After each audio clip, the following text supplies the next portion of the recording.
guys, so yes, it has been a while, but I have been away and busy at work, at school and everything, but also I've been busy at work with creating a brand new original card trick that I hope you guys will like a lot, and that is what you guys are going to learn today. So I can't really perform this trick to you guys right now because first of all, I need 2 spectators, which I don't have, and also it's just kind of complicated to show on the camera, but I will give you an overview right now of basically what the trick is. So basically you have 2 separate spectators, and they both pick a card, but they're not allowed to show the other spectator. So the spectators are keeping their own card to themselves, and one of them signs the front of their card, the other person signs the back of their card, and then I replace both of the cards back into the middle of the deck. Then I take out 2 jokers and I say, I'm going to find both of your cards at the exact same time. I throw the deck into my other hand, but they only catch 1 card. And I say, maybe it was one of your cards. I spread out the jokers with the card sandwiched, and it has the signature of the spectator. But when I flip over the card, it has the signature of the other spectator. And it's one single card, and there's a signature from both separate spectators on each side of the card. And it's completely impossible. So that's basically what the trick looks like. And now I'm going to teach you how to do it. And this is what you're going to need. You're going to need 2 jokers, all right? Just any 2 jokers. And then you're going to need a duplicate card of any card in the entire deck. I just chose the 5 of diamonds, okay? You're going to want to buy 2 of the same deck for this trick, or if your deck comes with a duplicate card already, that is pretty awesome. Basically, you're just going to need a duplicate card for this trick is pretty much what you're going to need, okay? And then you have your normal shuffle deck, just like this, and all the cards are completely different, besides those 2 cards. So, the setup for the trick is you're going to take 1 5 of diamonds, place it on the top, your other 5 of diamonds or other duplicate card, place it on the bottom. So you have 1 5 of diamonds on top and 1 on the bottom. And then you have 2 jokers on the top. Alright guys, so right now this is going to be the tutorial for the trick. So this is exactly how to do the trick. So follow my instructions right now and you'll be able to perform this trick with some practice. So first thing, you're just going to take the 2 jokers from the top and say, these jokers are going to help us out in a second, but we're going to set them on the table for now. So now remember, you still have your 5 of diamonds on top and on the bottom. So for the first spectator, you're going to go to the first spectator, but you're going to have to turn your back to the other spectator so that they cannot see anything that you and the first spectator are doing, okay? So you're going to be forcing the top 5 of diamonds, and how I do that is I would spread through the deck and have them touch any card. Do not take it out, just touch any card. So let's say they touched any card, and let's say they touched this one. So you're going to out-jog it. So basically, they touch a card, you're going to out-jog it, just like this. And as you spin out the card, just like this, you're going to be pushing off the top card and catching a pinky break. So I push off the card, use my middle finger here to kind of push it back and lift up, readjust to get my pinky with a gap, just like this. I do that as I take this hand and spin out the card, just like this. And I'm not going to flip it over because this is a random card, but I have my pinky break, so I'm going to place it on the top, and I'm going to perform a double lift, just like this with both cards. So this is a double lift, meaning I just flip over both of the cards above the break, just like this. So you actually won't be able to look at this card. So as you flip it over, just kind of look up at the sky. So just be like, okay, I have no idea what your card is. And you would just be like looking up at the sky. But you already know that they picked the 5 of diamonds, but you have to act like you don't know, okay?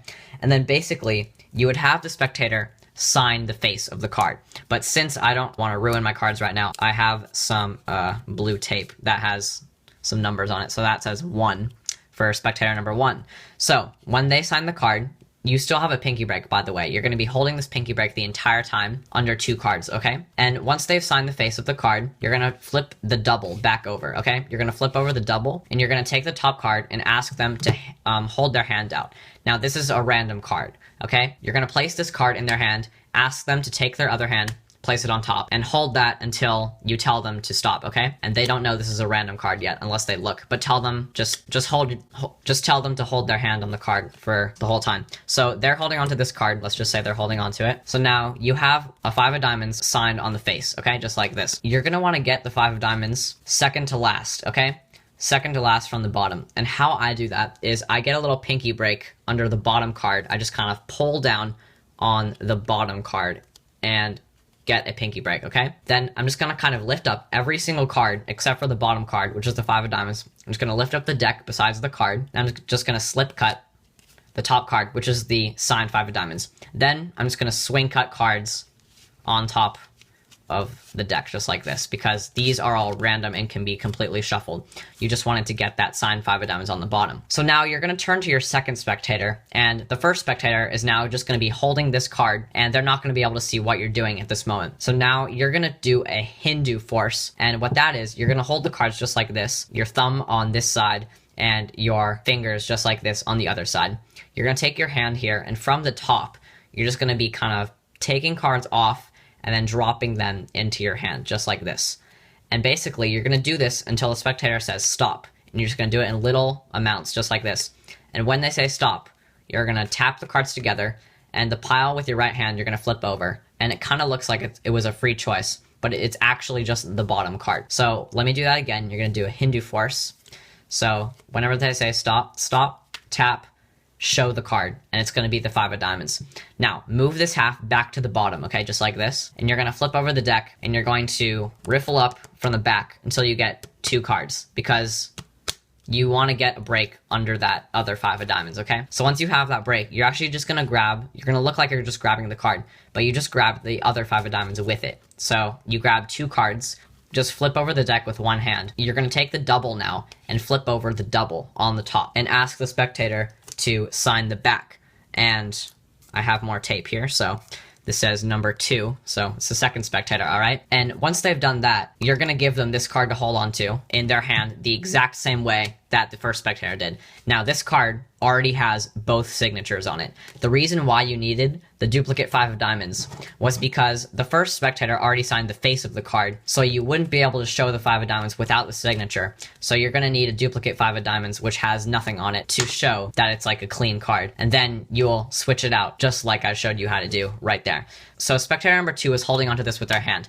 Now you can set the deck down or just hold on to it, but this is spectator number 2, and this is spectator number 1 right now. So they believe they have the card with sign on the face, and they believe they just have the card sign on the back, but in reality, they actually have the first spectator's signature as well. And you're just going to have them hold the cards in their hands for now, and you're going to tell them, just remind them of everything that you just did. So just remind them that they both picked free selections, one signed the front, one signed the back. And once you remind them of that, it's sort of just misdirection. You're going to take the second spectator's card first, and you're just going to put it towards the bottom of the deck, okay? Just like this. Just put it towards the bottom. And then you're going to take the first spectator's card back and place it a little bit higher up in the deck, okay? But when you do this, make sure you put it in a little bit farther into the deck so that you can still see both cards sticking out, because you don't want it to be like this. You want them to see both cards just like this. So now once you do that, you can push in spectator number 1's card fully, because that was a random card. This is the only card that you care about. You're actually going to push it in, but you're not going to push it in flush with the deck. You're going to push it in, and you're going to lift up at the same time. You're going to bend the card up as you push in, and that's going to allow you to catch a pinky break right below the card, okay? And then you can do a double undercut if you want to the top, or you can just cut that packet to the top. And now you've just controlled their card to the bottom of the deck, which is what you want to do. So now this card already has both signatures, and it's on the bottom. And the other 5 of diamonds is lost in the deck. And we'll get back to that in just a minute, but it's not that important right now. Now you're going to get back to the jokers, which have been on the table the entire time, and you're going to tell them that they're going to find both of your cards at once. But this is what you're going to do. You're going to take one joker, place it on the top, face up, and the other joker on the bottom, okay? And you can really show this cleanly. You're not doing any funny moves right now. You're going to take your fingers here and just kind of slide out the bottom joker to the left, okay, just like this. And then you're going to be holding the cards just like this, with your thumb here pressing down on the top, and your hand here with your 4 fingers here sort of gripping the joker, but also holding the deck, and mostly the 5 of diamonds on the bottom. And what this is going to allow you to do, when you hold on to this 5 of diamonds at the same time as the joker, you're going to toss the entire deck into your other hand, just like this. And you're actually going to be able to hold on to that 5 of diamonds with the jokers. So that's basically what you're going to do, okay? So one more time, you're basically just going to hold the deck like this. You're going to go 1, 2, 3. I'm going to find both of your cards at once, but you only have one card in your hand. And then you can set the deck down and hold the cards like this so that they do not see the signature yet. You're going to be like, okay, well, hopefully they found one of your cards. And then you can peel off this joker a little bit further and show that it was one of the signed cards. And here's the real kicker ending. You can say, all right, was this your card, 5 of diamonds? And you can like kind of pause for a second and be like, wait, and kind of act like you messed up, okay? This trick is sort of like you acted like you messed up, but something amazing happened in the process. So this is sort of like a magical mistake, I guess. You can give this out for examination, and now I guess you can take back the deck because there is still a 5 of diamonds in this deck. So basically what you can do as they're examining that 5 of diamonds and freaking out, you can quickly just find the 5 of diamonds right here, cut it to the top of the deck. There is something that you can do to actually get rid of this 5 of diamonds in a very clean way. If you were really doing this trick with a marker, if you had them sign the cards, when they're done signing the cards with that first part of the trick, take the marker and put it in your pants pocket, okay? At the end of the trick, when they're examining this card, you're gonna cut the 5 of diamonds to the top of the deck, just sort of look through the deck and cut it to the top. You're going to push off the card, let it spring up into your hand and just squeeze it into a palm position. You're gonna take this hand and place it into the same pocket as the marker. And you're just gonna be placing it into your pocket as you grab the marker, and you just ditch that 5 of diamonds in your pocket, basically. So now that 5 of diamonds is in my pocket right now. And that's a great way to get rid of the 5 of diamonds. And you can say, all right, here's the marker. You can examine that. There's nothing wrong with that. And then you can show the deck and it's totally clean now because there's no other 5 of diamonds in there. All right, guys. So hopefully you like that trick. If you have any questions, be sure to leave them in the comment section below. So hopefully you guys like this trick, and see you guys for my next video. Bye.